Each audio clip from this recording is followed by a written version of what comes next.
All right. It's all good, Chair Wilson. We're ready to go. All right. All right. Welcome. It is, I had to think about it, but it is March 11th, 2021. And we are going to start our meeting early so that we can have a wonderful discussion with Dr. Lyman Torres tonight about some of the things that have been happening lately and about the PIC team. And so we are very excited to have her here, but I know we have some board members, folks that'll be coming in slowly as we are starting a half an hour early, and people do have some engagements. So just be aware that that will be happening. And we're going to go ahead and have Dr. Lyman Torres start since we want to be respectful of her time. So I'm going to go ahead and yield the rest of the time that I have to Dr. Torres, Dr. Lyman Torres. Chair, do we want to do the presentation first or afterwards from the staff? Did we want to do the presentation first or after the staff? Yeah. Oh, that was 5 minutes. Is that correct? It's very brief. Yes. Okay, go ahead, please. Okay, everyone. Well, thank you all so much for having us tonight. You know, part of the reason we called this meeting is to address some pressing questions about crisis intervention in Rochester that obviously have been showing up in lots of incidents in the last month, whether it's the shooting yesterday at the Open Door Mission or the pepper spraying of a mother and a child holding a child on Portland Avenue, or the pepper spraying of a handcuffed 9-year-old on Harris Street. And so I want to briefly give a overview of crisis intervention services in Rochester.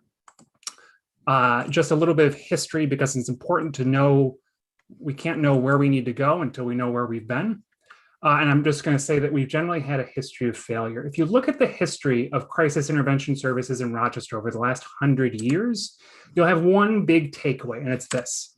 There's a cycle of tragedy, response to that tragedy, and failure that must be broken. So we can start all the way back 100 years ago. That's kind of the first time that the Rochester Police Department hires a full-time social worker to do work in its unit. The aim of hiring the first policewoman in Rochester was to prevent crime before it happens by working on family trouble incidents. Rochester was the first city in the entire state of New York to hire a policewoman. And we did it primarily to provide social services. You know, they were unarmed social workers. They weren't have access to guns or weapons. They only had handcuffs. And their job was to be first responders and connect people in domestic crises to services. The trouble was they only had 2 people throughout their first 20 years of operation. And eventually the department closed, kind of cut off the policewomen and put them amongst school resource officers and other police officers because of a crime wave in the 1930s. This idea of preventing crime before it happens kind of got submerged beneath this idea that crime is the most important thing to address, and we can't necessarily have social workers be on the front lines. So that was kind of Rochester's first experiment with kind of family and crisis intervention. The second was with the policing project of the early 1950s. This project was, again, to solve family trouble calls. The policing project was one person, social worker Betty Mills. She was kind of an innovator and a bit of a genius, as are all of the people who lead these programs, including the first policewoman, Nellie McElroy. Her job was to be a first responder, a service connector, and to train officers in alternative responses to domestic troubles. The trouble, though, was what she found in doing her work was that the social agencies she was referring hundreds of cases out to were unable to cope with the overwhelming need for help from social services for people in crisis. The program gets ended in 1955 because, again, there's a sense that there's a crime wave and that this kind of alternative approach isn't necessarily, quote, wise. So the city does respond, however, in the later years in the vein of the policing project through a new women's division.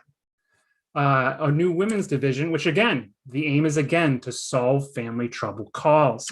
This time you have more than 10 ununiformed police women doing a whole bunch of different kinds of work. They are first responders. Again, they're service connectors. They train officers. We have the first sergeant and lieutenant who are women through the women's division.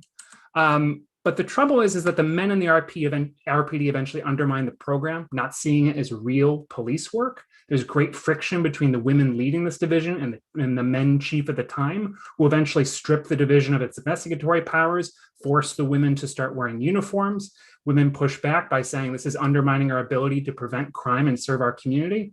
And in the end, the city kills the program around 1964's uprisings and replaces it with a, quote, persons unit, which again is kind of a more traditional police officer response to things that mostly just has women in uniform. So after the fall of the women's division, you have the first family crisis intervention team. Now, it's really important to understand how remarkable this team was. Again, their aim was to address family trouble calls, the problem that keeps getting addressed time and time again. They had 8 full-time social workers and a supervisor during their initial years. This was all federally grant funded in the early years, alongside facet training for officers. But this program they paired trained psychologists with a social worker. They had 2-person teams that were 24-hour first responder services across the city. And again, the person leading this was a fantastic former leader in the youth program in the city, who was also a social worker. This was kind of one of the most innovative programs in the country.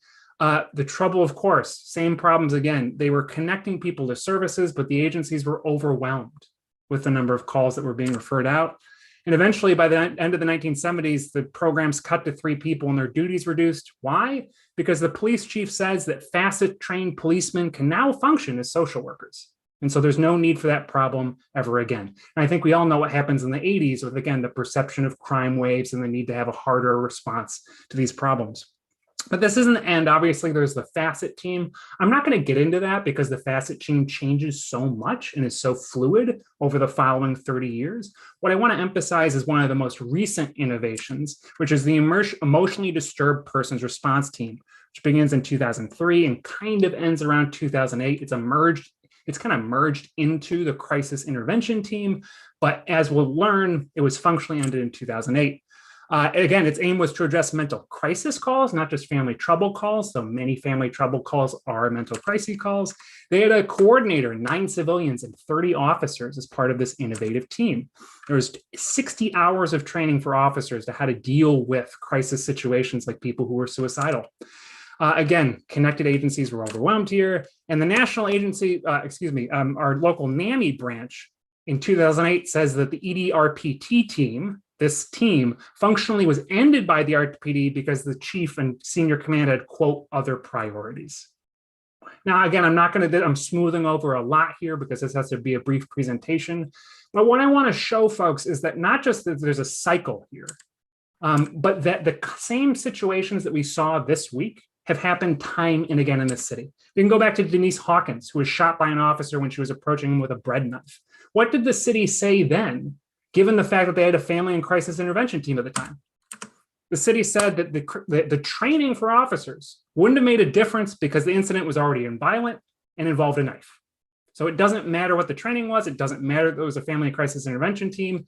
This person was doomed to die. All right, let's go back to Lashida Mason. Folks remember that in 2005. Again, someone with a knife who gets shot by a police officer. What is the city's response?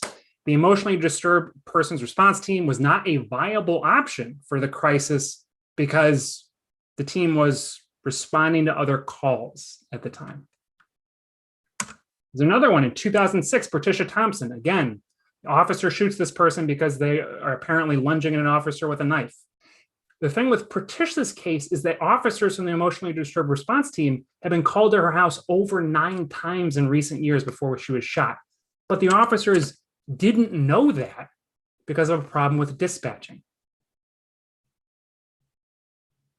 So we've been here time and time and time again. So what are the lessons learned? Tragedy leads to a new program. Someone gets killed in a way that causes uprising in the community, and there's some new response to it, new program, new social worker response, the need to address the family troubles that cause these tragedies. But the programs are never fully funded or staffed. You never see more than maybe 10 or so people on these teams full time. There's always logistic issues that usually doom the project, either in terms of dispatching or connection to social service agencies. Usually the idea of crime waves or just disinterest from the department ends the program. And then we have a new tragedy that starts the cycle all over again. And so it's just useful to kind of have this background context before we start talking about the person in crisis team, because we're at yet another moment where this cycle could be happening again. And the question for this community is, can we stop this cycle of tragedy response and failure with the right people, with the right programs, with the right resources? And so with that, I suppose I can hand it over to Dr. Lyman Torres, unless there's anything else you'd like to put in, Chair Wilson or anyone else. Wonderful. No. Dr. Lyman Torres, then. I'll hand the floor over now.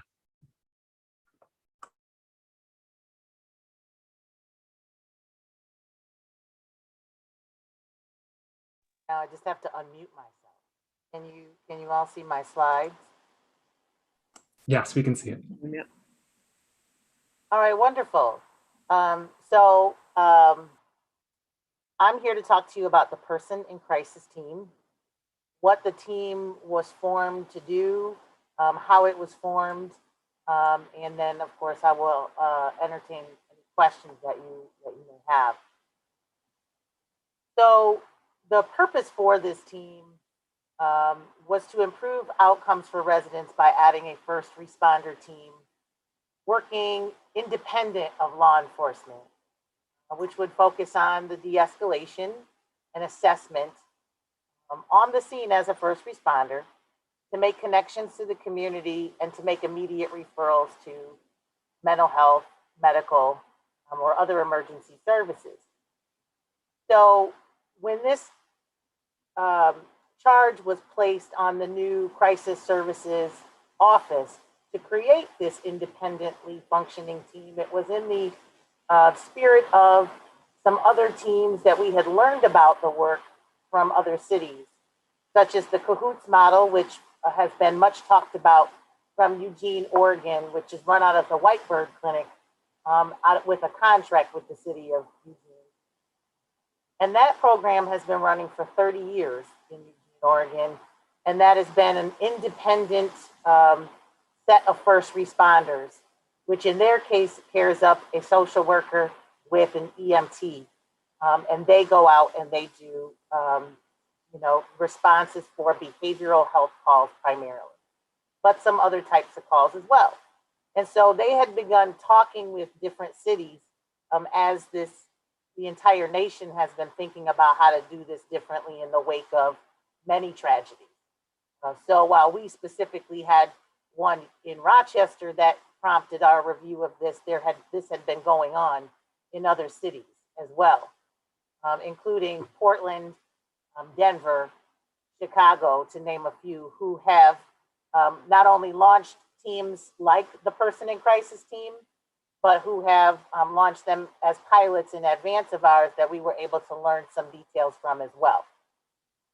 So what we learned from the Cahoots model really helped to shape what was inspiring some, again, work that would be given to the person in crisis team in lieu of those calls being dispatched for law enforcement. So how we came to form, I think it's important to understand that there was an advisory committee that was compiled.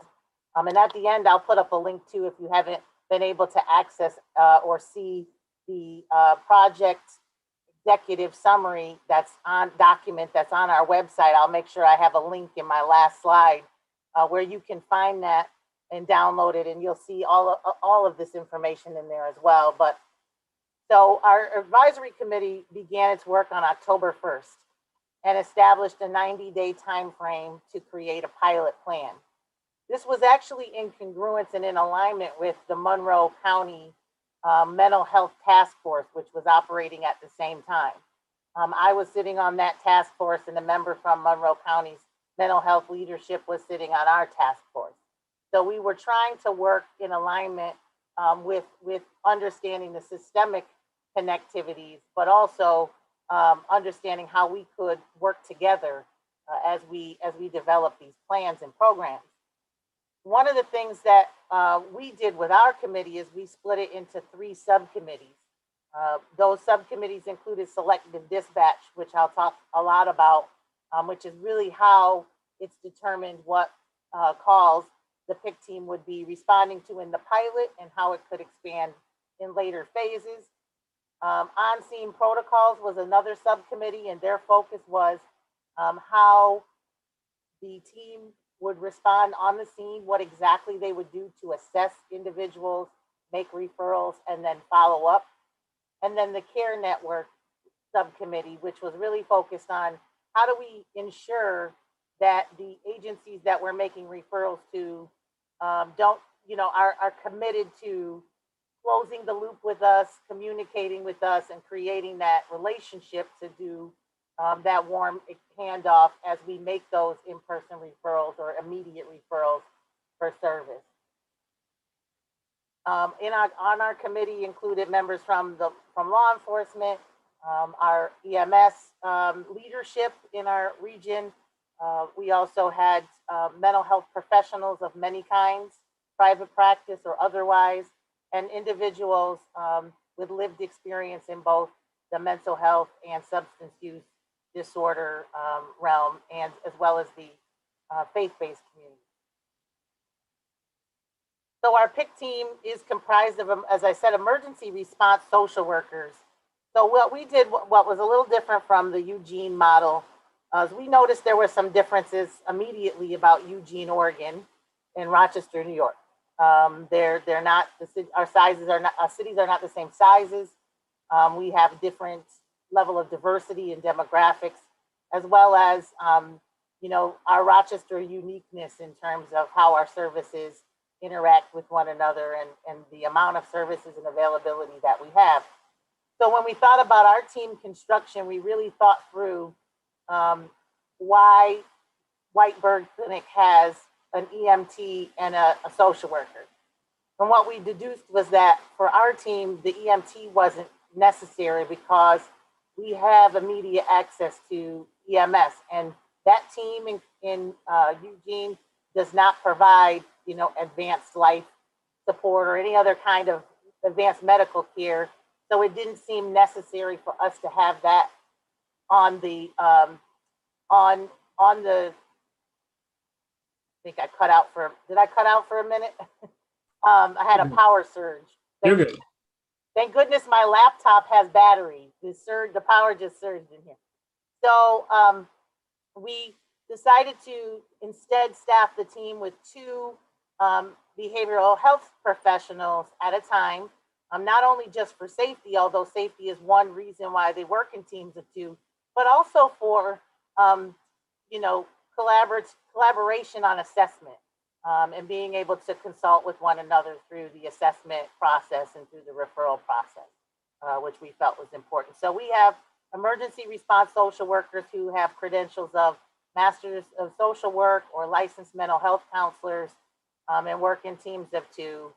And our coverage is 24/7. It started at 24/7, and that hasn't changed. And our response area is the city of Rochester. Managing this team is Aaliyah Henton-Williams, who is serving as our manager of crisis service. I want to point out this infographic is very busy, but it's an infographic that's shared. It comes from the Monroe County Mental Health Task Force work. Because why we set this infographic up is that we really did understand that there's a systemic issue. It's not just about who responds and when. There's a issue around what happens in the goal 1 around avoiding escalation that requires the immediate response in the first place. Then the second piece, which is the immediate response, which we're going to dive deep in and I'll kind of hone in on. And then there's the third piece, which looks at the network itself and how to stabilize, and prevent future crises. But understanding that this was not designed for any one team or any one group to do, but rather a system. But this is just what we started with, just to frame the work that we would be doing in this pilot. So we hone in on goal 2, which is about working on a response to put the most appropriate resource there, activating law enforcement only when needed. And I'll get into more detail on that. So zooming in on that particular piece, looking at what is selective dispatch. So that's a little bit of a different term. We didn't want to use the term diversion because it's not a diversion, it's selectively dispatching the right resource for the call types that have been assessed, and looking at it in a tiered approach based on what we call acuity or complexity level of a call or a case. And in Monroe County's pilot, they're really working on taking those lowest level acuity calls and diverting those to telephonic counseling. So that's a part of their piece. What we were doing with those lower level acuity calls is we were designing that to dispatch the PIC team, as well as mid-level acuity calls to dispatch the PIC team, because this resource was available in the city to dispatch for both of those cases. I'll talk a little bit more about the call types that we are starting with in the pilot and have planned to start with in the pilot, and how those were selected. So taking a look at this flow chart, which seems simple, it really isn't, because there's a multitude of things that we had to consider. So one of the things that we took away from the Eugene program, the Cahoots program, that was really meaningful is that they wanted to they had to have a crisis line that they used, because they wanted to create an alternative phone number for residents to access their team that didn't require them to call 911, because many members didn't want to call 911. You can't get resources you don't want if you don't call 911. So there was a reason for that. What we were concerned about is we were concerned that we didn't want to introduce yet another number for our residents to have to learn. And we wanted to rely on a number that had really regained a lot of momentum through the COVID response, as being a front door for Health and Human Services. So we wanted to partner with 211 to make that happen. So we had to design a call flow that would come in either through 911 or through 211. What we were doing with the 911 calls is we took a look at all of the mental health call types that come into 911. Over the years, they've created a number of categories for calls as they come in based on different criteria. What stage someone might be in a suicidal ideation. Are they at the thinking about it stage? Do they have a plan? Do they have an active plan, a plan that they're starting to activate in real time? So a lot of those questions get asked, and there's an algorithm that 911 has used for a long time to kind of categorize these calls. And so on this chart, it says the 25 card. That's what that means. It means mental health calls that all get placed on what's called the 25 card. But they do get broken down into further categories, such as, is there a weapon? Is there severe bleeding? Is there active violence? And so based on that processing, the acuity level of the call is assigned. When that's assigned, then it tells 911 which resource to dispatch. For call types which are at the earlier stages of suicidal ideation or mental health trouble, those were designated to be for the PIC team to respond to alone. Those were designated for the PIC team to respond to in lieu of law enforcement, which would have normally been the resource that was dispatched for those calls. When we put all of the call types together that are the mental health call types, 43% of those qualified to be transitioned to the PIC team, for the PIC team to respond to first and alone, and to make an assessment of whether or not another resource was necessary. Okay. The selective dispatch model has built in that co-dispatch could occur in later phases, but at the time that this was developed, we were developing a program that was supposed to take calls in lieu of and do its work. And that's the model that has been out there in many cities and being piloted in newer cities. And then the 211 process is if people call 211 to access the PIC team, 211 has a mechanism to route calls, not that people have to be transferred or anything like that, a direct mechanism to get to the PIC team and have 911 dispatch the PIC team for calls that 211 has taken. So that's kind of how the call flow was set up for the pilot. Again, focusing on transitioning 43% of the calls on that card type to the PIC team from law enforcement.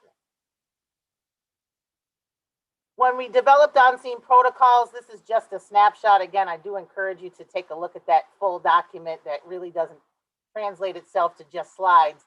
There's a 5-level risk assessment that was developed along with EMTs and our advisory committee to really identify what would happen on the scene, what the emergency response social workers would do, where there's a low risk, moderate risk, increased risk. And I can tell you that, from the calls that we've been on, most of the people that we've been interacting with are people who really are just lacking that support between clinical visits, that community-based support that's not there. So they may already have a clinician, but they're lacking that support in the community to be successful with coping, whether it be with shopping or just staying home on a particular evening without needing that support. And so we've also found that the mental hygiene transport rate is quite high if someone calls and says that that's what they need or think they might need, because really the only options for people have been to go to an emergency department if they want the EMS to take them somewhere when they call 911. In the calls that we've been involved with so far, we've only concurred twice that the individual really needed to go to the hospital. And we were able to find other ways to support them and not having to have that mental hygiene transport. Part of that is building a care network. This too is just a snapshot, but what we did is our community doesn't need another resource directory, so we really worked with the resource directories that exist, but worked to also confirm and develop partnerships with the organizations that do provide behavioral health services, domestic violence services, support services that we may be referring people to. We met with these organizations. We developed a shared scope of work, what we would do in terms of sharing information, but also in terms of closing loop on referrals and connectivity. But there are definitely gaps in service, especially in the overnight hours in our community. And on our weekend hours, there's also gaps in our community. I think people assume that that's the case, but in reality, it is the case that there are some gaps in service. But we have been successful in establishing partnerships with the organizations we've put in the care network, and there's been a lot of interest in organizations that maybe building what is not there. So we've been having a lot of active conversations about that since the launch. Short-term case management. Our team, different than maybe some other models in the country, is it takes more sometimes than one time or one interaction with someone to support a real connection. So we're documenting, and our pilot plan has us providing up to 90 days of short-term case management with the idea that we can connect people to long-term services and case management that exist in our community already that they just may not have been connected to.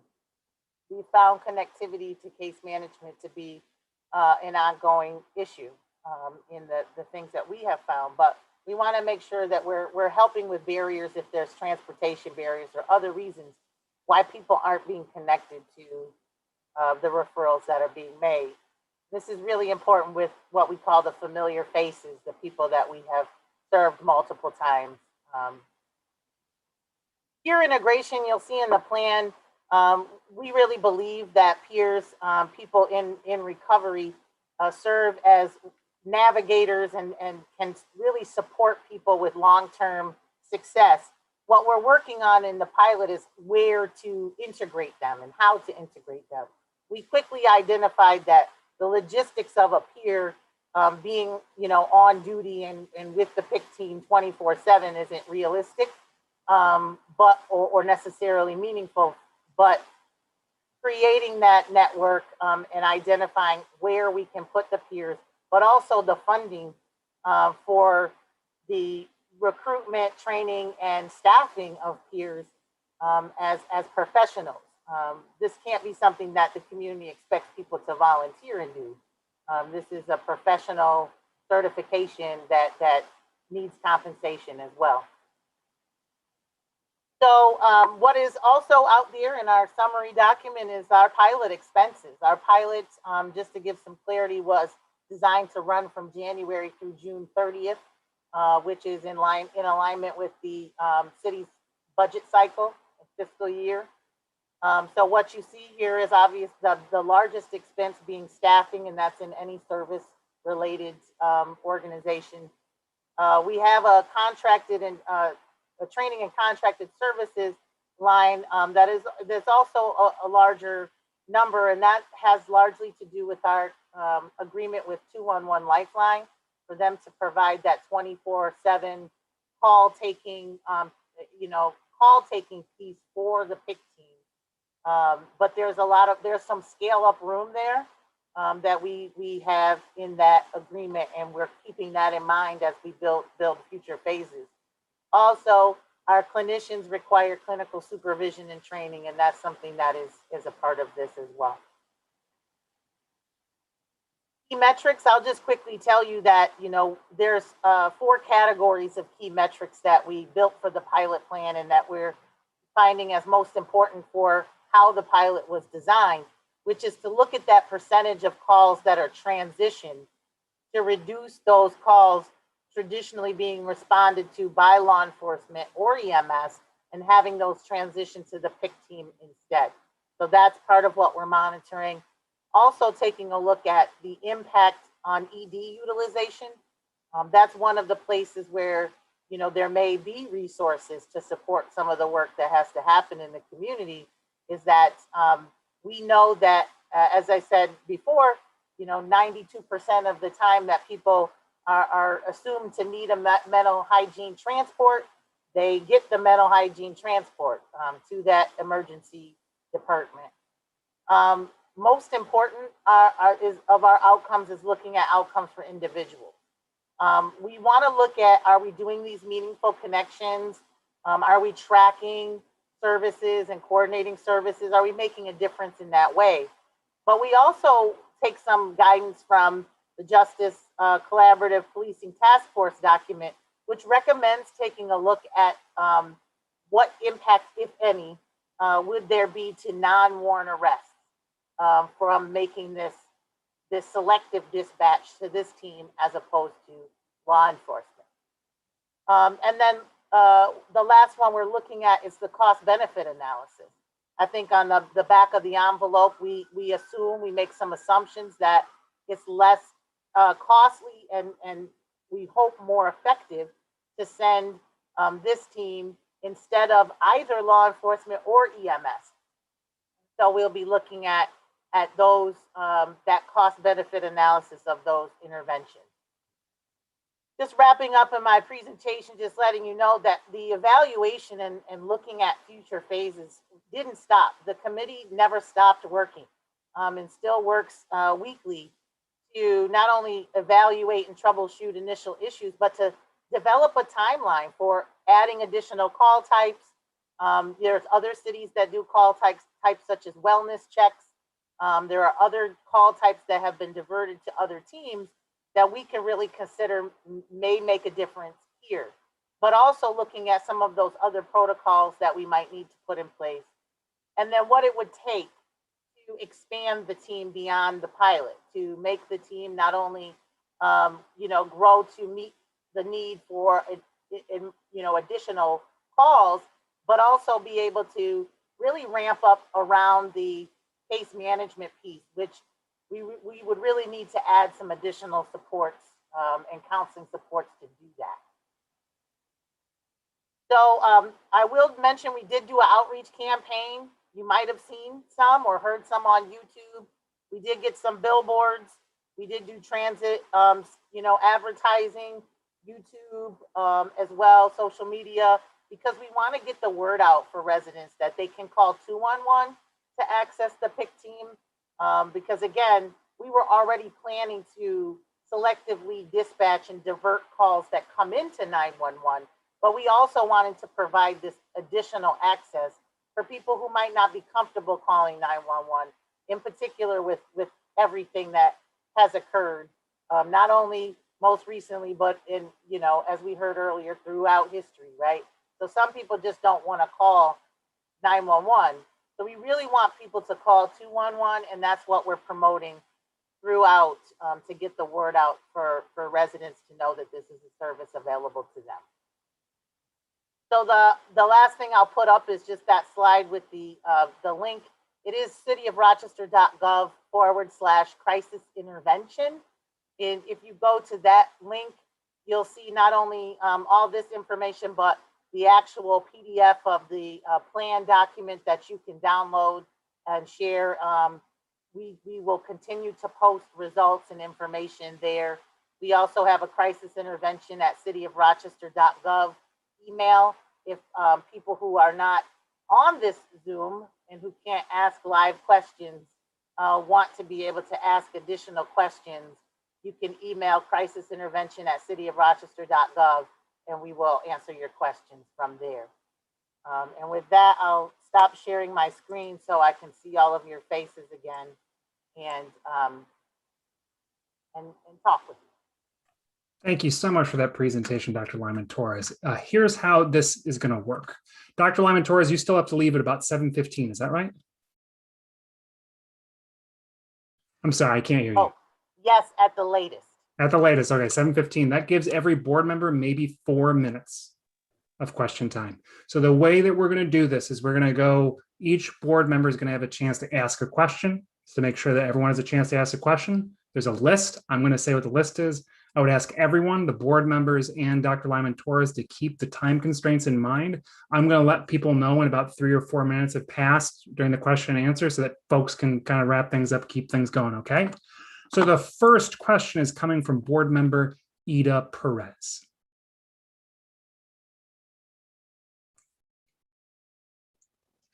Hi, Dr. Lyman. It's nice to see you. Thank you for Likewise. being here.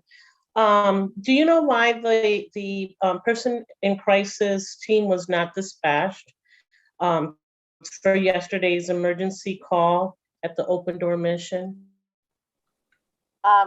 Yes, the person in crisis team, based on the way that the call was originated, it would not have gone through that algorithm and been on the mental health card.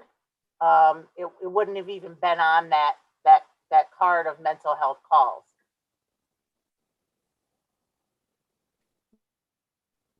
I didn't quite get everything. It kind of broke up a little bit. Oh, I'm sorry.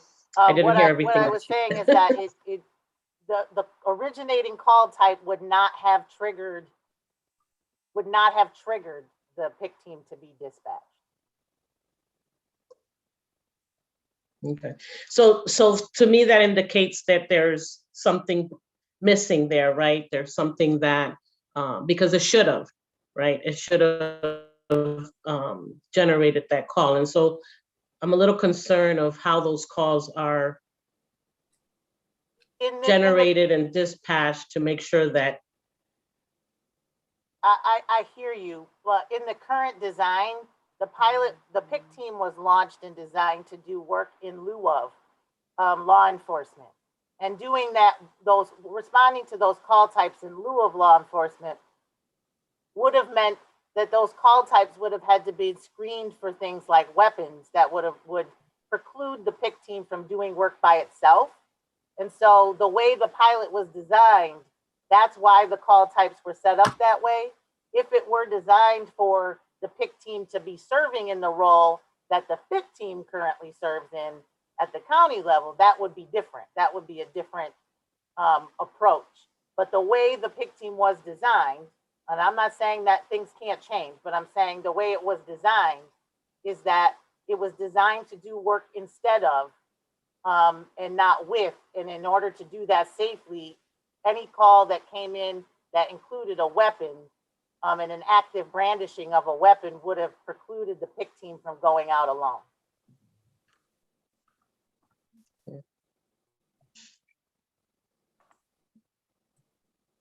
Ida, are you set, Ida? Yeah, I want to give other people an opportunity to ask their questions. Okay, hopefully we'll have time to follow up. Arlene Brown. Great evening. It's a delight to meet you. Thank you so much for coming. My first question is, minutes before the 9-year-old was pepper sprayed on Harris Street, an officer called over the dispatch asking for assistance with a child who is making suicidal statements. Do you know why the PIC team was not dispatched to that scene in response to the officer's call? The PIC team, the way again that this was designed was the PIC team wasn't designed to respond to requests from the scene or from RPD. The PIC team was designed to get calls sent to it that would have otherwise gone to law enforcement. There were, at the time of our rollout, there was a conscious discussion about the availability of the FIT team, which had already been a team that was established to respond and be requested by law enforcement. So the PIC team itself is not the only resource and wasn't the only resource that was available at that time.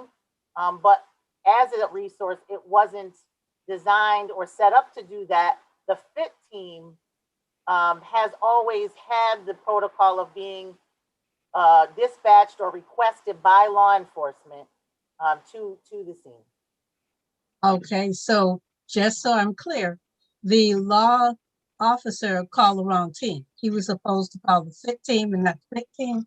I'm not aware that anyone called the PIC team. Oh, okay. If a request for a resource was made, I'm not aware that a specific request for the PIC team was made. Oh, okay, thank you. Because at the time they would have known that that wasn't a resource available. And my second question, and well, no, it won't fit then, because I was going to say, if the PIC team had arrived, how would you have been able to intervene to bring assistance? But since that's not your wheelhouse for now, anyway, that question does not apply. So I'm going to turn it over to, before I do that, now that you've been a part of the program, you see the rollout, you see what's happening. Can you tell me one or two things that you would like to see changed? I know it's not an ironclad process, but you've worked it. What would you change? Well, I definitely think that there is more opportunity for the PIC team to respond. I think there's more opportunity for the PIC team's work to be expanded. But in order to make that expansion happen, there's not only some protocols and training that need to occur, not just for the PIC team, but also for our partners with EMS and with RPD and at 911, continued training of how to expand the PIC team's work. So the expansion, I would say, but also in order to do that expansion, we would need to add resources to the team itself. Right now, we have one team. We have the staffing to cover one team on each shift for 24/7 coverage. So that's a resource that could quickly be booked up and unavailable if they're out answering a number of calls, if the work does expand the way that it can expand. All right, thank you very much, Connor. I'll turn it over to Shani Wilson. Hello, Dr. Lyman Torres. Thank you so much for coming to talk with us today. So, as I sit here and listen to you and I think about my own role as a clinician and primary care provider here, I'm really interested in how this process is working. And, I just wanted to reiterate what you said about you have one team for each shift right now, and that's what you have. And so, there is a greater need for resources, for money, so that this PIC team can be successful. One of the other things I want to talk about is I just wanted to know about your caregiver or your care manager program, because one of the things I see as a primary care provider is, yes, we have a lot of people that have issues with mental health, but you have your 90-day short-term care management. But then, when we kick them over to a long-term care management, how would you like to develop that program? Because a lot of our folks have, mental health issues, but they also don't have consistent help in the community helping them through all of that. So I'm just wondering what that would look like to you if you had the resources to do something. Yeah, absolutely. I mean, I think the ideal state, as I see it, based on my experience, I've served individuals with a variety of diagnoses over my career, which I won't say how long it was, because I don't want to give away my age in any way. But to say that I've had a lot of experience, I've seen things work in other populations that are funded. For example, individuals with developmental disabilities get community habilitation support. People who can support them, whether it's at home or shopping or just doing daily living and coping in between things. It doesn't have to be every day for some people. It could be once a week or once a month. But whatever that drop-in check-in is, that's where I'm seeing a huge gap for the people we've been responding to, who just can't get to that next visit with their clinical provider before something happens, or they can't, they start to degrade before that and stop adhering to medications and, really start to slide down, and then they never get to that visit with the clinician in the next month. And so I'm seeing a real disconnect in community-based services that can help adults with behavioral health diagnoses remain kind of independent and work living in the community at a high quality level. And I see that, and I know that we're responding specifically to the city, but I do see a real disconnect from that urban piece to it, because as we were building the care network and talking with people who do long-term case management or care management, they haven't been going into homes, first for COVID, but also, saying things about safety and fear.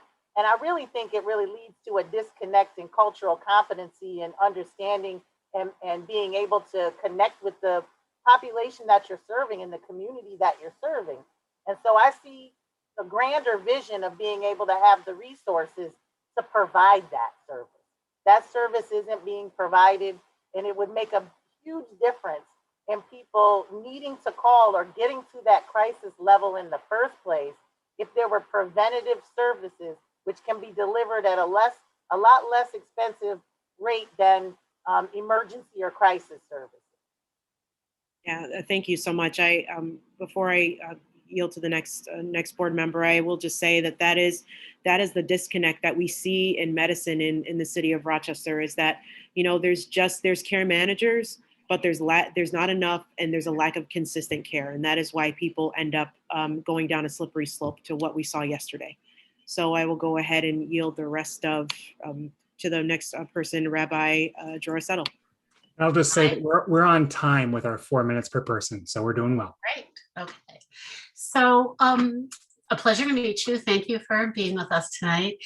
In talking to people in the community, I think there's a lot of confusion about the difference between the FIT team and the PIC team. And from what happened at Harris Street, I think the police themselves are confused about it. So I wonder, I have a sort of a two-part question. One really is because it looks like you had sort of a countywide advisory board. Is there a reason that you decided to create a separate program, given also that the city has so many fewer resources, rather than work out something on a countywide basis? What was that decision about? And then do you think this confusion is hindering your work at all? And how do you see addressing that? Well, so the reason why it was decided to do the first responder team specifically in the city of Rochester was, again, our design was actually in alignment and not out of alignment at all, with the fact that we could then develop a resource that could go out and deal with low to mid-level acuity calls by ourselves, that the PIC team could go independent and do work independent as its own first responder unit. The FIT team has always been a set of mental health professionals that respond at the bequest of law enforcement. So law enforcement have to be on scene and they have to make the request. And so there was a distinct difference that we wanted to make between those two groups.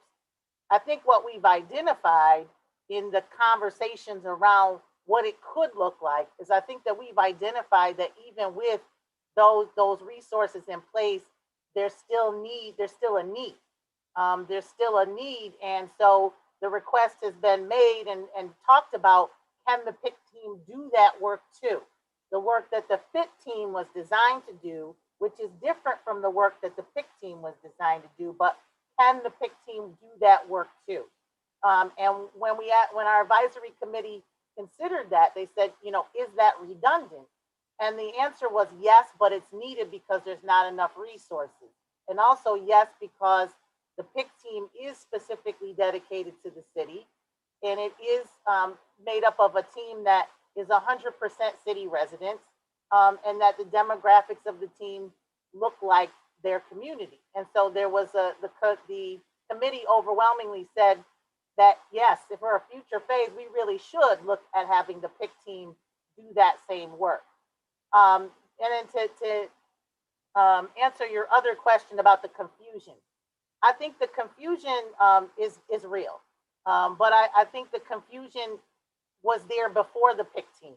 People were using facet and fit interchangeably as if they were the same thing. Right. People didn't know which one belonged to the city or the county, even officers who'd been working for a long time. So I think the confusion is a real thing, but I don't think it's new because of the PIC team. I think that it just, all of the heightened conversation just really exacerbates how much the communication and the training needs to be very clear as we move forward. Thank you.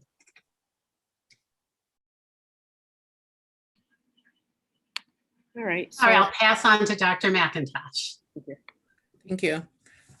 Dr. Torres, Lyman Torres, thank you for being here. I will echo the same thing my fellow board members have said, and they've kind of spoken to a lot of the things that I wanted to talk about as well, but I want to really, since I'm a process person, seek some real clarification here.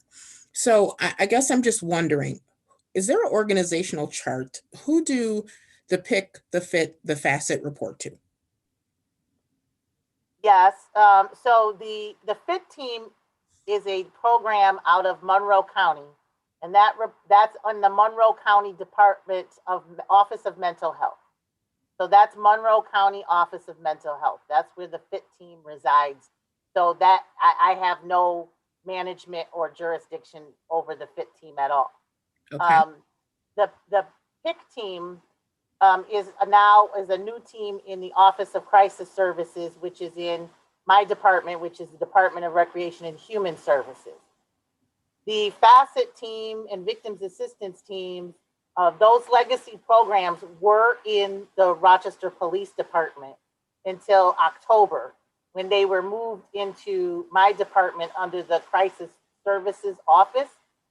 And, I'm evaluating those legacy programs at this time.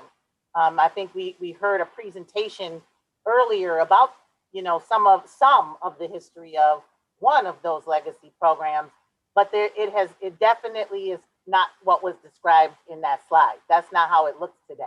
And so there's, those legacy programs are under evaluation, but now they're under my evaluation.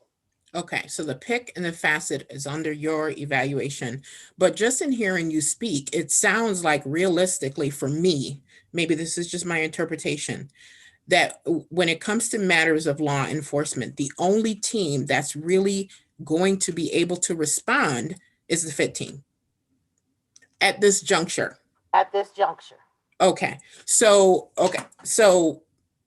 Yeah, because there was just a lot of confusion about, so just to be clear for the community, right now, as it stands, law enforcement is the one that will activate the FIT team because they will be unseen. Yes, and law enforcement for referrals, for cases where they think people might need a referral, law enforcement can request the facet team to come and provide referrals for people. So that's largely the role that the facet team has been playing. And so they too, though, are only dispatched at the request of police, which is one of the reasons why the PIC team was commissioned to be developed. Right, I understand that part, but it just sounds like the facet team would be more after the actual incident. Yes, Okay. that's correct. Okay, so just to get some clarification around that. And I thought I had another question for you, but I'll yield the floor and then I'll come back to it. So I guess that's me now. Right. I know this sounds silly, Dr. Lyman Torres, but this is Bob Harrison. Thank you for coming. You mentioned that each PIC team consists of 2 social workers, and you cover the 24/7. So it sounds like the entirety of the PIC entity is less than the advisory committee that runs it. That was a humongous advisory committee, some 30 people on it. Isn't that more than the social workers? It is. Our current team is 14. And I also gather that someone has made some assumptions about the type of calls that team is going to respond to, and it sounded to me like it's more related to the things like drug abuse and perhaps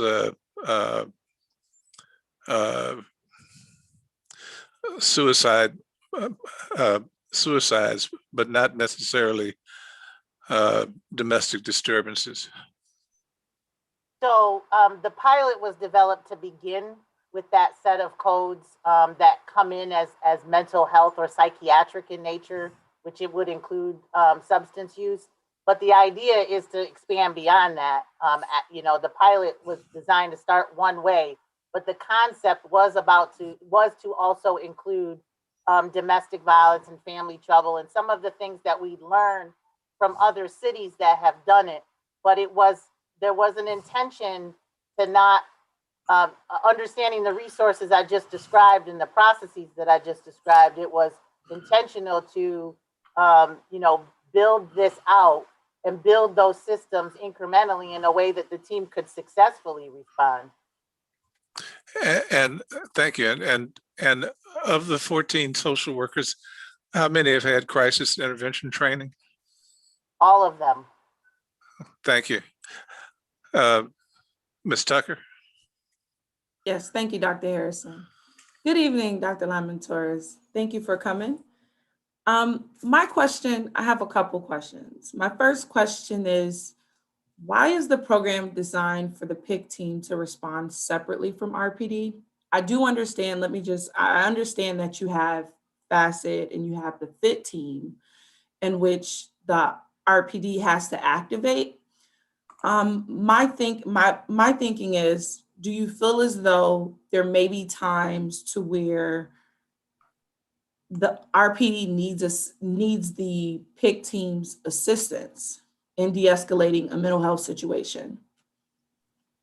So to answer your first question is it was designed that way because the impetus was at the time to do something without. So it was designed that way. It was designed to say, can someone else be the right resource without law enforcement? So that's why it was designed that way. But with that said, the committee itself and every one of us has talked about the expansion of that. And can the team be expanded to provide those other services? And when we talked about what FIT was doing and what FACET was doing, and we talked about those things, and we said, you know, is this redundant or is this needed for the PIC team to also do that work? And the committee felt that part of this expansion plan should be for the PIC team to also do that work, to also be a resource to RPD, and to also be, to look at the ways that the PIC team could also be dispatched by itself, alongside RPD, and not necessarily be dependent on the request.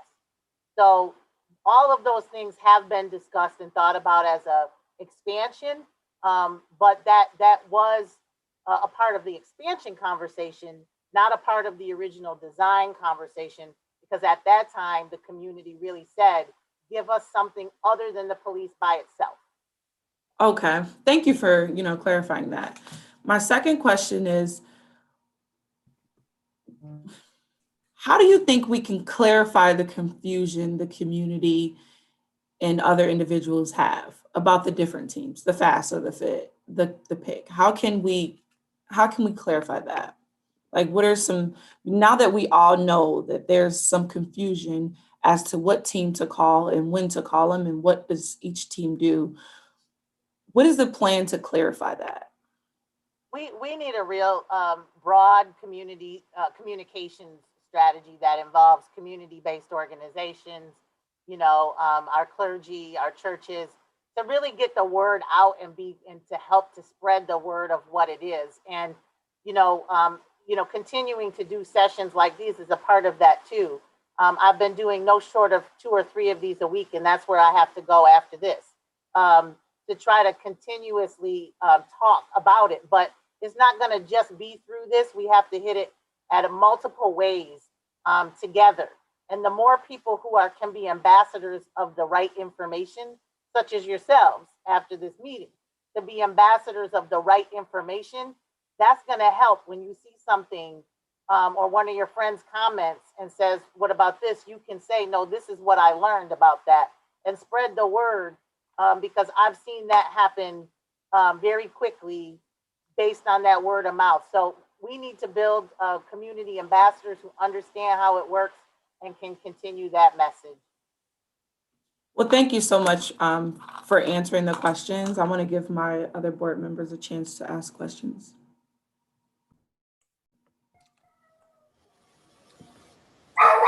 I guess that would be me. Yes, it's you, Dr. Harvey. Sorry about that. Thank you, Board Member Tucker. It just seems like, so thank you for being here with us. Unfortunately, when I come off mute, my dog starts barking. But thank you for being here with us. And many of the questions that I would have asked, you've sort of answered them in your broad answers. One question I kind of was thinking, and maybe you said this in your presentation, but I noticed whenever the members ask, would the PIC respond on this particular call or that particular call, I think the answer was that wasn't a call, or that wasn't a call that was for you, for the PIC. So I guess I would like to know personally, have you responded to calls yet? Have you responded to calls? And when Yes, we have. We've responded to dozens of calls, but they've come in as those call types normally get assessed. But we've responded to dozens of calls where people, and some repeat folks who may be having a paranoia or anxiety episode in a store that prompted the store owner to call 911. We were able to keep that individual from a mental hygiene transport. That's not what she needed. We've been able to respond to a mom who moved here from New York City, whose child, who probably has autism but doesn't have a diagnosis, was in crisis, and in crisis in the home. And we were able to go and not only support that child with de-escalation, but connect that family to services, hopefully to get her that diagnosis so she can get the services that she needs. So we have gone on calls. that range from adults to children, in home, on the street, in the store. They just haven't been the calls that have either started out as crimes calls that go into 911 as a crime, which would not have triggered the PIC team, or that included brandishing a weapon, which would not have triggered the PIC team. So we have gone on a number of calls, and we've made a difference in a number of people's outcomes from not having to necessarily go to the emergency room under a mental hygiene detention. Thank you. And you in your response to Board Member Tucker, you mentioned that the word is getting out in multiple ways. While I serve on this board, I'm also a pastor in the city. And you mentioned getting the word out to pastors, and I didn't know until tonight that the existence of the PIC. And I'm wondering, with the pastors and the ministers boards that I serve on, are there plans to are there any aggressive plans to get this to churches, to ministers, to pastors, so that it can get to the people? Yes, I've presented at a number of pastor groups and church groups, but I just had a meeting yesterday that there are some pastors who have said, let's form a committee to involve the churches, not only in getting the word out, but to identify what role the churches will be able to play in the community-based supports long-term, because there really is a role for the church long-term in those community-based mental health and wellness supports. So there has been outreach, and there is a desire for a committee to be formed to develop a plan on that. Okay. Well, thank you. And please let me know if you'd like to be on that committee. No more committees for me. No more committees for me. All right, I'm done. Dr. Lyman Torres, thank you again for making time. It's really inspiring how much work you're doing to pound the pavement on this, and really appreciate you trying to help educate the public, especially without all the resources and support that you all should definitely have. We just talked about religious leaders in the city. I know that recently the mayor was trumpeting in a report that she started a clergy on patrol team in 2014.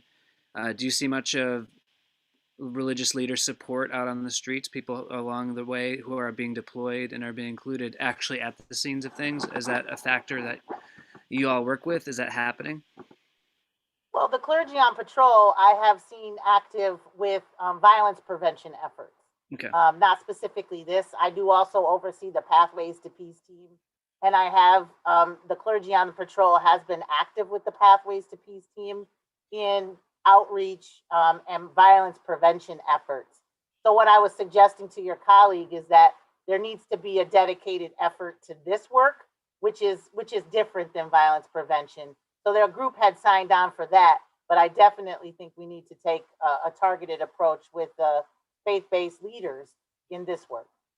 Well, I know with religious-based leaders in various traditions, not just in the Christian tradition, there are a lot of folks who do a lot of active work with particularly homeless persons, and they don't always end up being clergy, but they do end up people from like St. Joseph's Neighborhood Center, St. Joe's House of Hospitality, the folks who I've been a part of over at the Tent City, right?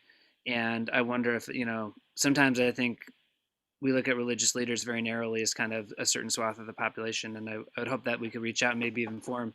I worked at the largest day shelter in Denver for a number of years, and there was a dedicated outreach team that also did this kind of work along with police officers to build those kinds of relationships ahead of time, so that, when hopefully the officer who shows up with someone else who sees the person as a human being rather than as a piece of target practice.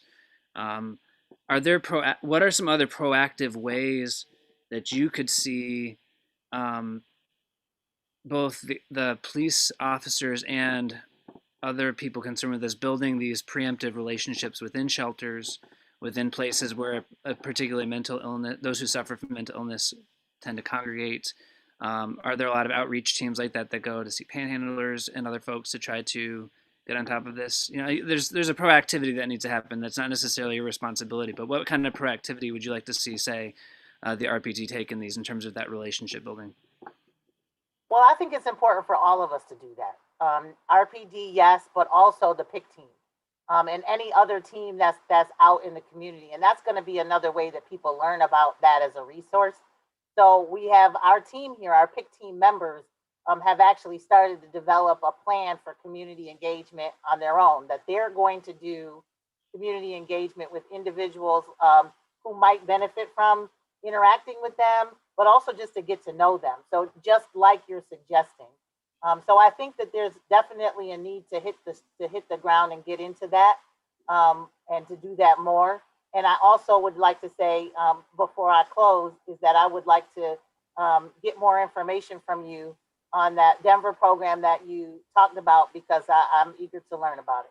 Yeah, they did some really great work out there, and I appreciate your time. A really quick final question. I know you have to go. Are you able to say specifically how many calls that you've responded to, say, over the last 2 months? Do you have some concrete number on that, just to share with us and the public?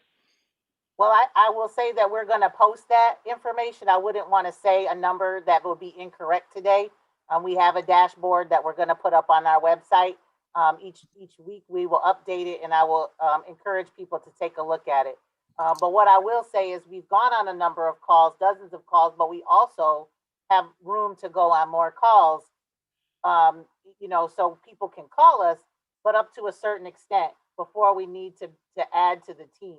So to be able to expand our work, to be able to expand in the ways that we've discussed tonight, we would need to at least double the team and much more beyond that for those community-based supports that your board chair was alluding to. Absolutely. So just as a ballpark before you go, would you say it's closer to 100, closer to 500, closer to 50? I mean, can you give us? It would be less than 100, more than 50. Okay. Thank you so much. I yield my time. All right, Dr. Lyman Torres, I know it is 7:14, so we got 1 minute left with you. So we kept a hard stop at 7:15. So so it's 7:15. Thank you so much for your time. Thank you for coming and presenting your information to us. We're glad that you came by. Thank you very much for having me. I look forward to talking with you again. Thank you. Thank you. Thank you. Okay. All right, so folks, I think that we should discuss that presentation and the kind of the questions that we were going to ask Dr. Lyman Torres. And I think, you know, all of us are community members that are involved in, you know, mental health or community working with folks with mental health issues, or just, you know, so I'm just really interested to see what our experiences have been, since we represent so many different parts of our community that does this work. So I'm just going to go ahead and let you, whoever would like to start, go ahead and start about what questions you would ask. Oh, Ida, our board member Perez, go ahead. Yeah, so I have a question and a comment that I wish we could follow up with her. The first one is that committee that they formed. I didn't see any Latinos on that committee. I also didn't see anyone in recovery in that committee. And I think that that's really important to have people that have these experiences to be able to have a voice in those type of committees. I also noticed that those are the usual committees, right? Making decisions for people. And I feel that, you know, has to change as well. So no Latinos and no one in recovery in that team. The other question, and this is more of the question, is that to me, it's still, I still don't see, if the PIC team is not requested by the police and they're not generated to a call similar to the one that we had yesterday, I just don't see the purpose. I don't see the purpose. And maybe it's because from the very beginning, I thought that by forming this team, that's what they would be doing. But it turns out that that's not what they're doing, and that the only ones that can be on a call and generated by the police department is the FIT team. So I feel like the county holds a lot of the mental health services that are provided in our area, and they really should be doing a whole lot more to be a part of these conversations, to be supporting what the city is trying to do through Dr. Lyman Torres's programs and department. Like, I feel like they're not getting the pressure that perhaps they should, because they have the largest department to deal with these types of crises. Dr. Harvey? So I'm just asking this to Connor, and this could be my ignorance. Connor, where did you find them? I didn't know they existed. So The person in crisis team? yeah. Yeah, I think the honest truth is that there's so many teams and committees out there at the county level, the city level. It can be easy to forget them and lose them. Dr. Lyman Torres, it's true. She's been pounding the pavement to try and get this thing out. And so, Chair Wilson did a presentation with her last week. And so we definitely know about her work. But I think, Dr. Harvey, you are not in the minority in terms of people not knowing about the person in crisis team. Yeah, and can I add something? Okay. Is your question answered, Dr. Harvey? Okay, so I was going to echo the same thing Board Member Perez said. I think we need to get the county at a meeting because it sounds like they're the only one, in terms of law enforcement, they're the only ones that are really right now going to be activated. And I need to find out, are the services being underutilized?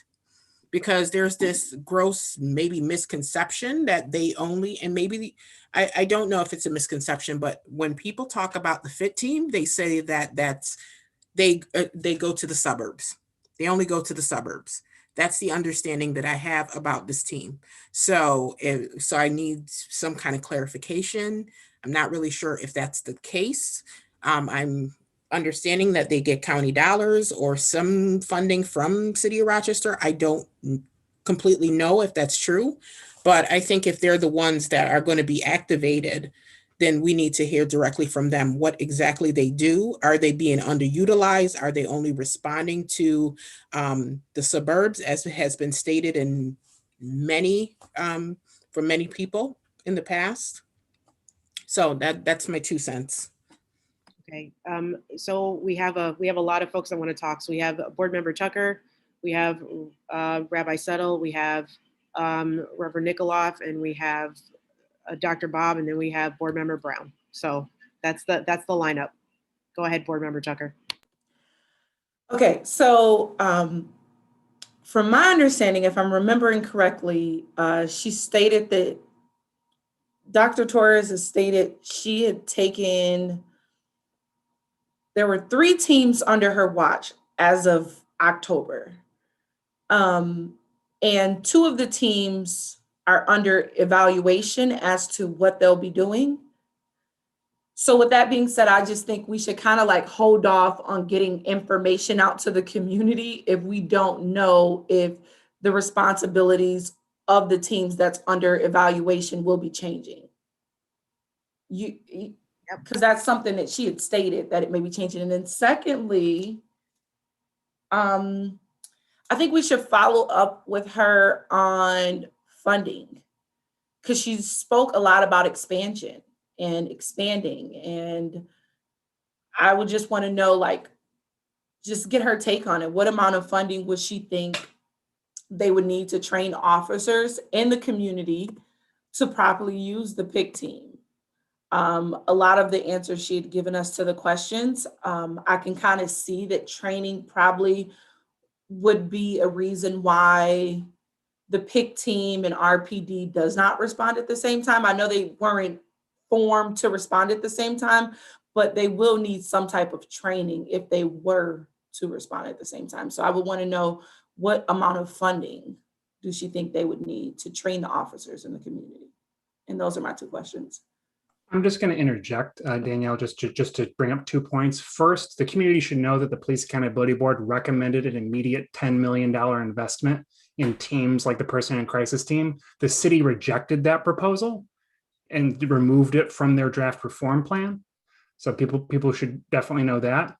And the other thing is that the Police Accountability Board is asked to find out what training officers currently receive in terms of crisis intervention and dealing with children. And the city has refused to provide those documents to us. Just wanted the community to know. Rabbi Settle? Yeah, so that's, I mean, that's definitely an issue. As I said, it was clear from Harris Street that those officers didn't know who was going to be able to respond, right? That they thought the pick was, right? Okay. So also I have a question, and I think either probably Chair Wilson or Dr. McIntosh can answer this, is in terms of social workers going out to crisis, isn't there a mobile team that does that? So what is different from what PIC does and what that mobile crisis team does is question one. And question two is, I have to say, I feel that so often the city is set up to fail in the sense that, like, we're expected to come up with all our own resources for things that are regional issues.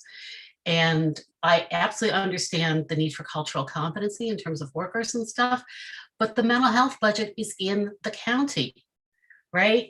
And think of the difference in the resources in the county. If it's a county-wide program, we have these, that's how segregation functions in this region, is that the county can spend separately, on schools, on all kinds, on whatever, and you see the disparities. So I think that there's a real equality agenda, if you will, in pushing to really, ask about what, why it is that we should have this separate city program and not integrate in the county. So that's just my 2 cents about that.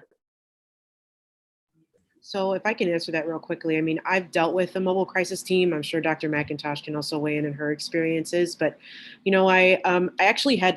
I actually had to look real quickly about your question, Rabbi Settle, about what the difference is between the PIC team and the mobile crisis team, right? Because I know that, great question. I know that there are social workers in that program, but there are also social workers on the mobile crisis team.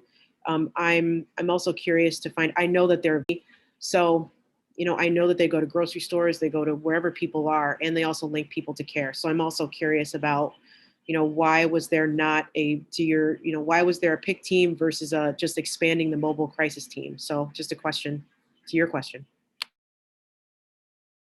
Yeah, I guess my limited understanding about the mobile crisis team is that they may go out, they may kind of do an intake, they may connect people to services, get them in sooner. But again, it's not clear at this time what all these different organizations, these different services are really, doing, if they're, not serving the purpose of actually helping with the alternative response in that moment. So.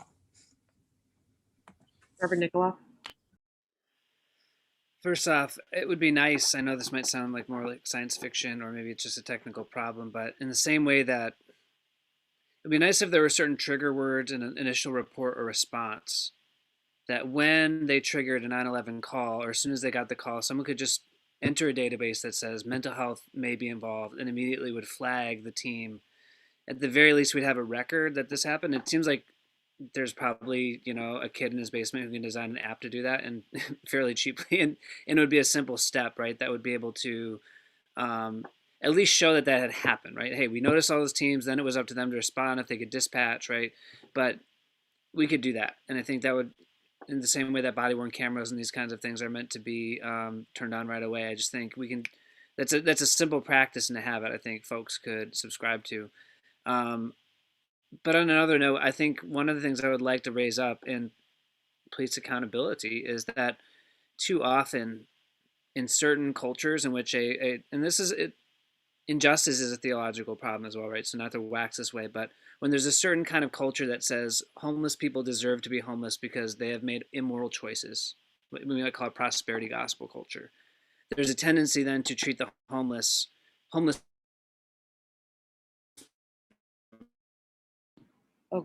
Okay, I think there's very clergy who are concerned with these kinds of things, or any other kinds of religious leaders. There are a lot of street activists. There are the street medics. There are the people who staff shelters, the people who, along with social workers, who are deeply involved with this. And I think it would be wise to, one of the questions I have about the involvement of any kind of religious organization with law enforcement is there's biases within different theological schools or religious schools. Which clergy are we targeting to reach out to these folks? Are they the ones that, for example, are already part of this Faith in Action network? I'm not a part of that, but I'm a clergy person as much as Reverend Harvey or anyone else here, right? But I've very rarely received any of these notifications, but I'm actively involved with, say, homelessness. I think that if we're going to involve these teams, we need to specialize more. We need to talk about specific groups of folks, just like Dr. Lyman Torres said. We need to find the people in the city who are willing to respond to these, who have relationships with the homeless persons, because if they are not relationship based, then they are not seen as human beings. They're seen as dispensable, as was evidenced in 2014 when the mayor bulldozed their tent village under the bridge. And unfortunately, it's a gap. There's all sorts of poverty. There's all sorts of priorities. I get not everyone can care about all of them, but when the homeless are forgotten, it says a lot about our priorities as a community. And on top of that, as we presented to the mayor back in 2014, when we proposed building a tiny house village in order to do preventative care, and as Dr. Lyman Torres said again and again, it is not only extremely less costly to take care of these problems relationally and preemptively than it is to respond by sending people to the emergency room again and again and again, or having mentally ill folks shot again and again and again. The final thing I want to say, and I'll be quiet, I know lots of hunters who spend a lot of time practicing at targeting ranges. I know based on reports and just based on hearsay how much time police officers spend at shooting ranges working on their craft and making sure that they're able to be accurate. I find it unacceptable that it was not possible for people who spend so much time practicing with their firearms that they couldn't shoot someone in the leg and disable them. That's just my final thought. But this is the disconnect, right? These cultural disconnects. And so in terms of the clergy we target, in terms of their interests and their abilities to respond to a diversity of groups, in terms of coming up with some practical, accountable solutions like putting a tag on calls so that if we really care about this, we can do these little things and they can have big impacts. And then again, we can continue to put forward that again and again in every major city, the homeless are always treated not as human beings, but as a problem to be solved. And it's not a far step from many of the other injustices, but it is unacceptable. And that homeless persons are also citizens of this city. They're part of our community. And this incident just shows the disregard, not only in the police force, but the culture that has shaped that disregard, especially in the city government. I'm going to briefly interject because just something's come up a few times about the need to tag calls correctly. I just want to mention that this has been an ongoing problem with the city of Rochester. When Patricia Thompson died in 2006, the city asked why, when the officers were dispatched to her home for a family trouble call, officers were not aware of her past incidents. And the response was, we don't give out that information because if we did, it would overwhelm the dispatching system. If every time you mentioned how many calls were tagged in a home, every home would be, overwhelmed. And you can think of that two ways. One, it's true, that would be a logistical nightmare. Or second, it actually indicates that most calls need mental health response because there's always there's an issue of mental response. So I just want to say the city has responded to that question by saying no in the past. They might say yes now, but I want to say they've said no in the past. Okay, Dr. Harrison? At the risk of being accused of being a curmudgeon, I don't understand why this has anything to do with our job. We're supposed to be examining and supervising the Rochester Police Department. And while it's interesting and important that there are ancillary health services and mental health services, that's not our purview. We should be worrying about our budget. We should be worrying about how we're gonna evaluate the Portland Avenue incident. That's all. Thank you. I think Board Member Brown, I think you were next.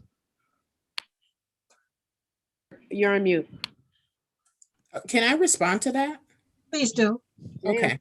So, Yeah, so I not that I disagree with you, Dr. Harrison, but I think for me, I can only speak for myself that I think this helps me understanding, who's going to be responding to these calls. When we keep hearing the pick was supposed to be called, the FACET team was supposed to be called, and in actuality, the FIT team is the only one that can respond. That tells me that there's an issue with training, some form of education around the services. And underutilization pops out to me, that there's an issue with process. So those are some of the things that jump out at me, when we're being told, or when we're hearing that the pick team is supposed to be called, the FACET team, when in actuality, neither one of those teams are supposed to be called, and it's supposed to be the FIT team. So if the dispatcher doesn't know, if the police officer doesn't know, then there's a problem with education and policies and process. So that for me is what's helpful. So I don't disagree with you, but that to me puts a lot of things in perspective. So I can kind of weed out some of those other, I guess, confusion or inaccuracies in information. Mm. Hey, one other thing too. Sorry, I just feel really strongly that in evaluating the police department, we're evaluating where police should respond and police should not respond, where police are necessary and where police are not necessary. That's also part of policies and procedures and practice and patterns. And particularly in situations that end up being fatal. Mhm. So, that's also really important. Board Member Brown? Yes, I thank both you ladies, because what we're doing here, keeping the public informed, letting the public know what's available to them. And if we're confused, I'm sure they're confused. And whoever invited her, thank you very much. I think we ought to spend a little time talking even to the FIT team members, so we can figure out how best to get people together to do what has to be done. I didn't hear anybody say anything about merging or riding along or being readily available, which is something that seems to be needed. To Pastor Nicola, hats off to you with helping the homeless. I found the village yesterday, was able to drop off about 20 lunches because they are part of the community. I do want to let you know that the police are not trained to maim. When they are trained to shoot the gun, they are trained to hit the largest part of the body. And if you hear of a police officer who has shot someone in the arm or leg, he's a poor shot.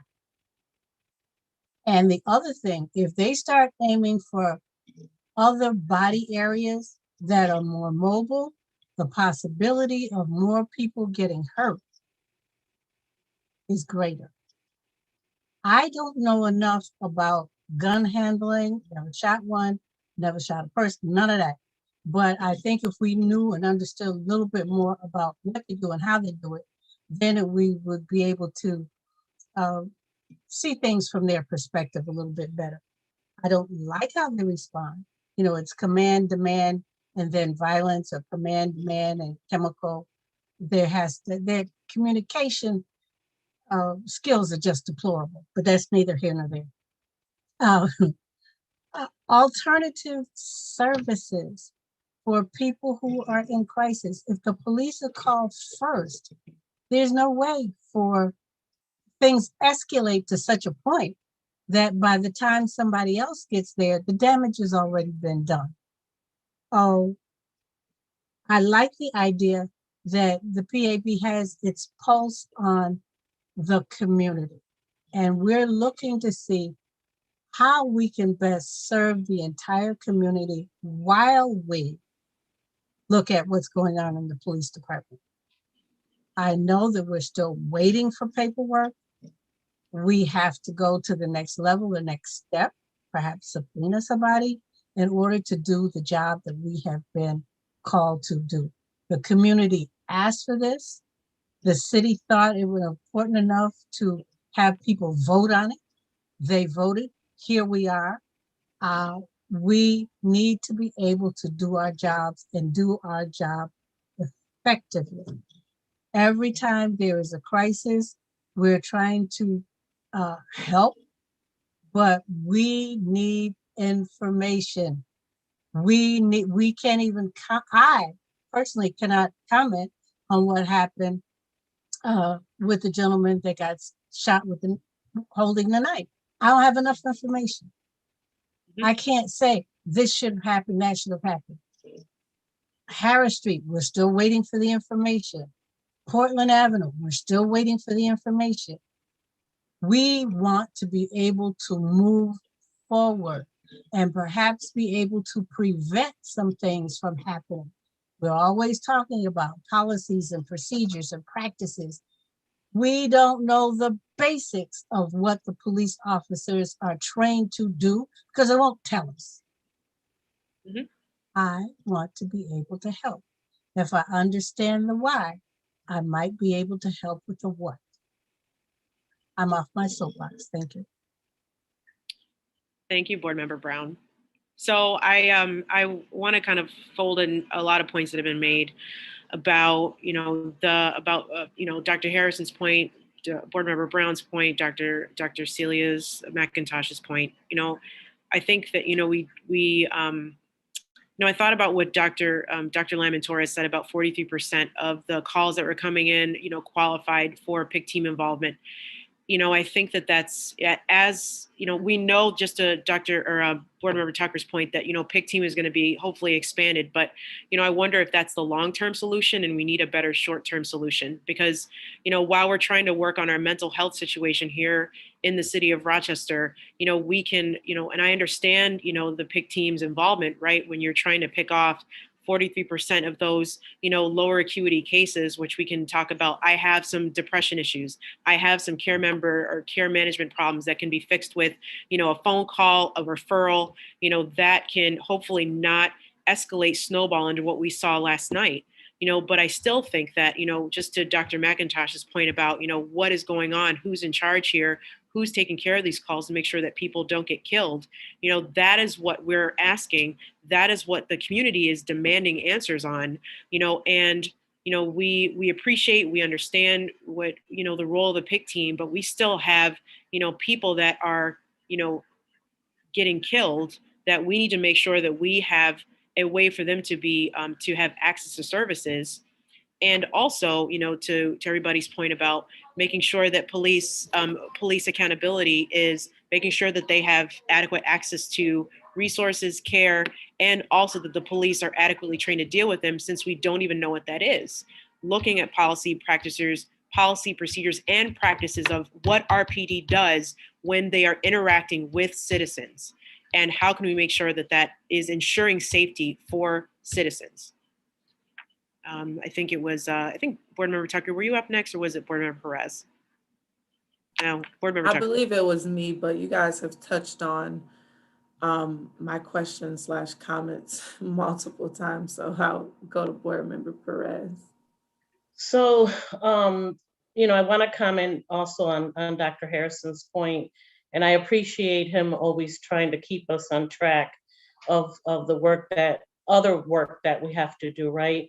But I think that we can't forget that the recent incidents, many of them have been based on mental health issues.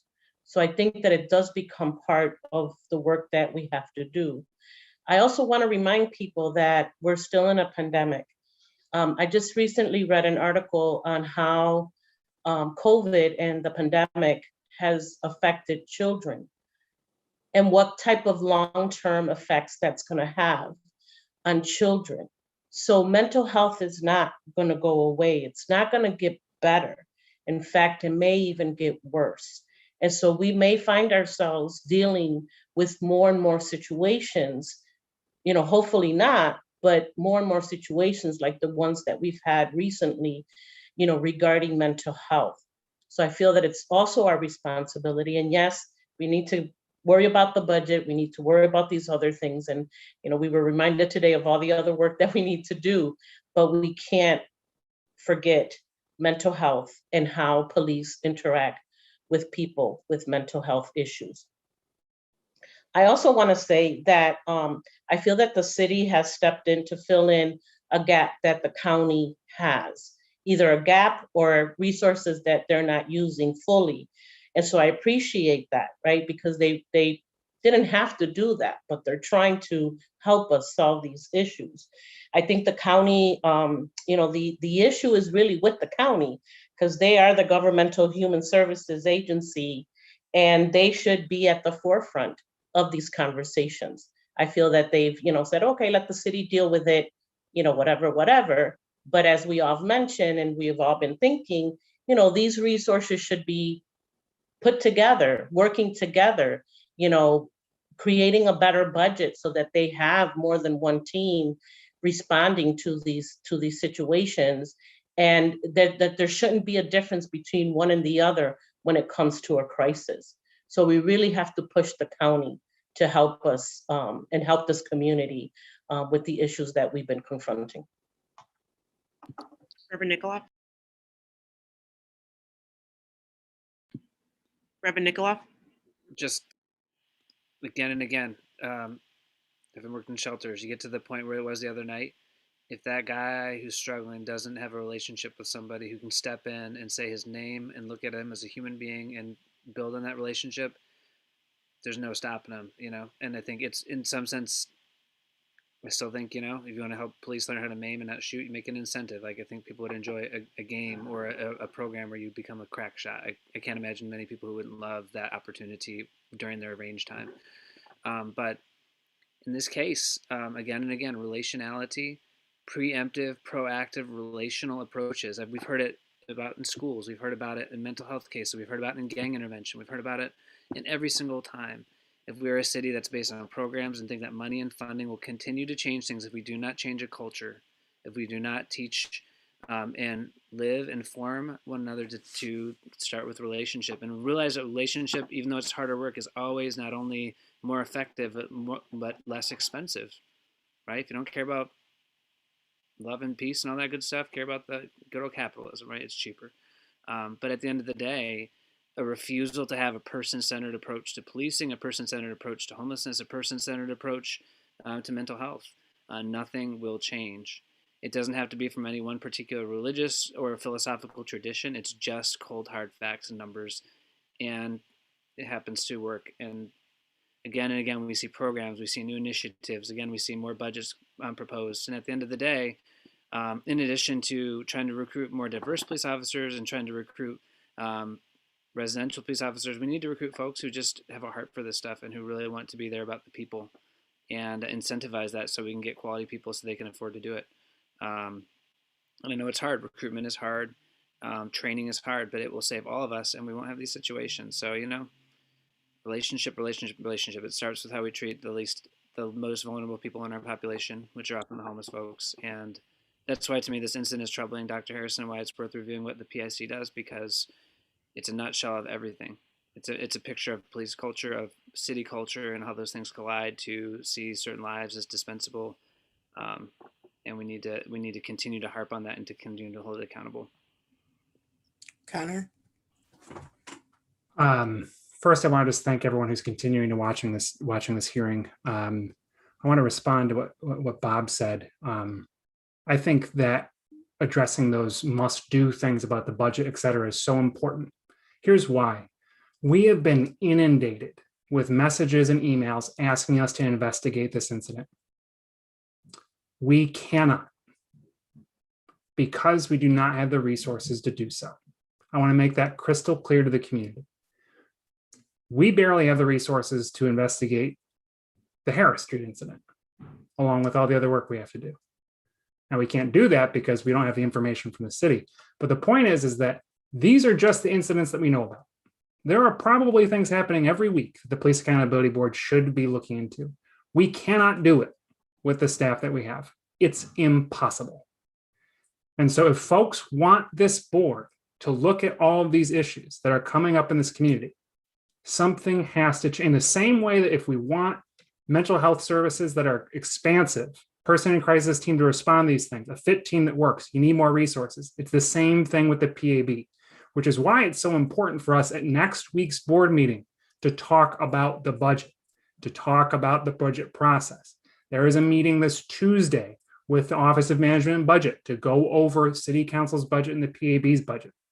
Again, the plan is to essentially keep our budget even, and that means to cut our budget because we're, just to maintain what you're supposed to do, it's supposed to go up based on inflation and all that. So right now, the proposal from City Council is to cut our budget. It's important for the community to know. If you want us to do our investigations, we cannot do it with the resources we have, period. And as much as we want to. So I just really want to make that clear to the community. And the only other thing that, and I don't know if this is, this has been brought up time and time again tonight about. You muted yourself. Yeah, I'm so sorry. This has been brought up time and time again tonight about confusion with the PIC team. I want to say that News 10 NBC did a report on this. I'm not sure if folks have seen it. It's very important, and I'm just going to have us watch a minute-long clip of it because it shows that police officers are, in fact, deeply confused about PIT and FIC. So I'm just going to show a minute-long clip to the board, and so that folks who are watching can also see. It's a really phenomenal, just, kudos to News 10 for this. So I'm a lot more clip up number at this point. We know we need a hell of a lot more. Last night, we heard a Rochester police officer call for FIT, the forensic intervention team. Are they violent? No, they're. Therefore, we can contact the PIC team. You said the FIT team? Sure, either or. Yep, and I'm sure you know the FIT team, they're only doing phone calls after hours. This is why advocates. So, confusion, lack of availability, these aren't open questions. These are real things that are happening. That's all I wanted to say. Yeah, so it's 7:49. So I guess what I'll say is that, to the budget issue, we have a budget that is, we have a parking budget that is 15 times the size of ours. We have, I wonder if the budget that the Rochester Police Department is using right now should also go to the PIC team and some of the other programs that Dr. Lyman Torres is working on. And I wonder if we can, if some of those resources should be allocated to some of these, or hope that would be considered, right? We need to do something different. And, I agree. I mean, we have to do more. So, Rabbi Settle. I just have a couple of informational questions, not related to this, if it's okay, just sort of update questions.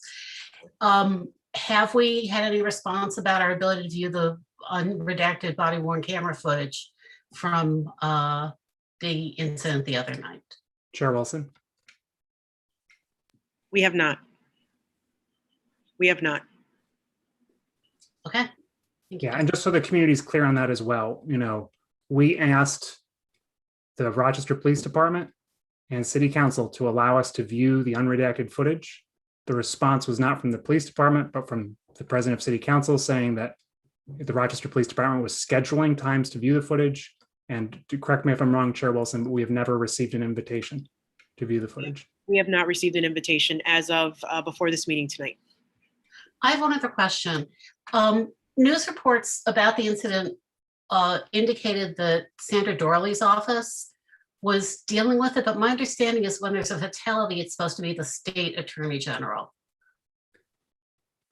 Yeah, Connor, do you want to try to clarify that? Because I was also confused about what that was. There's confusion about a series of executive orders that say when the attorney general's office is supposed to get involved. One of those executive orders may not take effect until a few weeks from now. And I believe that may be the one at issue here, Rabbi Settle. I have not gotten clarity on that despite a number of phone calls to different people. So it's not clear to me. What I will say for the community is that there was an issue about whether or not the district attorney was ordering the city government to not release the footage.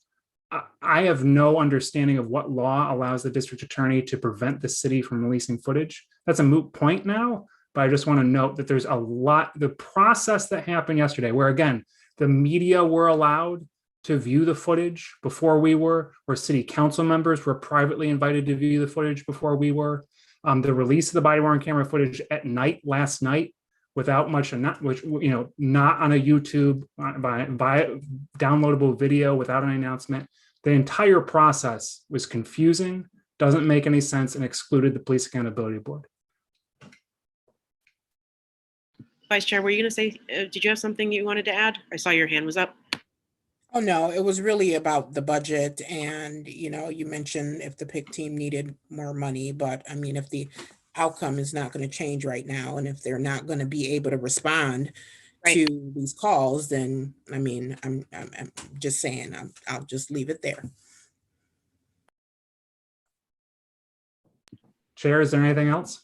So, it's 7:53 p.m., folks. Unless there's anything else, I'm going to ask for a motion to end the meeting tonight. I'll make a motion that we end the meeting. Second, I please. second it. All in favor of ending this meeting? All right, meeting is over. Connor, night, thank you for everyone. thank you for the history. Oh, Yes. I hope the history was useful. Connor, It was. can you get us out of live here? Yes, I will. Say goodnight. Have a good night, everyone.